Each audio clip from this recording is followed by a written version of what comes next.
Lord's Day 43 addresses the ninth commandment, or you shall not bear false witness against your neighbor. And it does so with just one question and answer, but there's a lot in it. Question 112 asks, what is God's will for you in the ninth commandment? And the answer is, God's will is that I never give false testimony against anyone, twist no one's words, not gossip or slander, nor join in condemning anyone without a hearing or without a just cause. Rather, in court and everywhere else, I should avoid lying and deceit of every kind. These are devices the devil himself uses, and they would call down on me God's intense anger. I should love the truth, speak it candidly, and openly acknowledge it, and I should do what I can to guard and advance my neighbor's good name.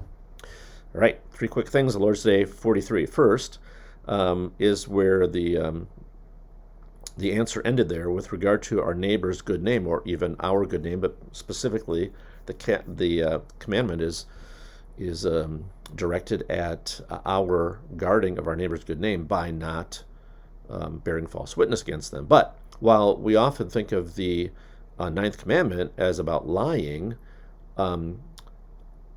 yes, it's about lying, but it's about the most egregious form of lying, which is lying about another person.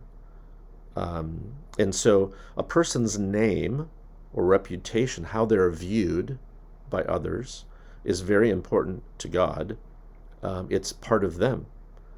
And loving our neighbor as ourself, which is a summary of the second table of the law, which the ninth commandment obviously is part of, involves loving your neighbor and protecting their name.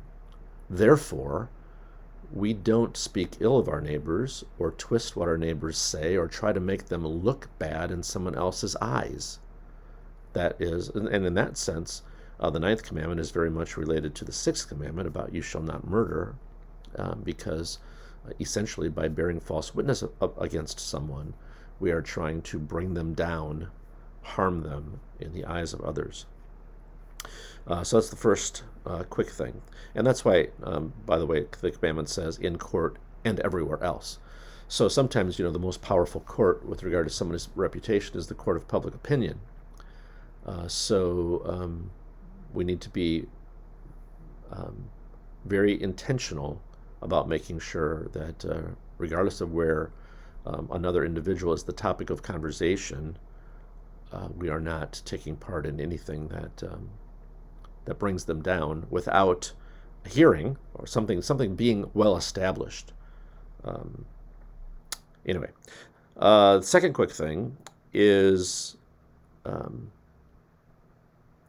as I briefly mentioned earlier, that this is the way in which God addresses this whole area of lying and deceit is by giving the chief example, or the most egregious example, of breaking his will in this area of life as being this kind of lying about someone else, slandering them. That's important. I mean, if we think about all the different areas of life where lying can take place, and if you'd rank them in terms of the most egregious forms of them, I'm not sure that this one would rise immediately to our minds, but it does to God's. And so that's something important for us to think about and to be careful about in the words that we speak. The third quick thing is, as the answer points us to, in terms of this broad scope of what the commandment deals with, this area of life, that we should love the truth. That loving the truth is part of, a central part of living as God calls us to live. Love the truth, acknowledge the truth, seek the truth, encourage the truth, all those kinds of things. And, very, very soon we're going to be looking at Ephesians 6 with regard to the armor of God.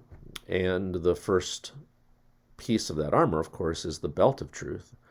And so that idea of being lovers of the truth, I mean, God operates in the truth always. He is never anywhere but in the truth. He never does anything but speak the truth and recognize the truth and address the truth.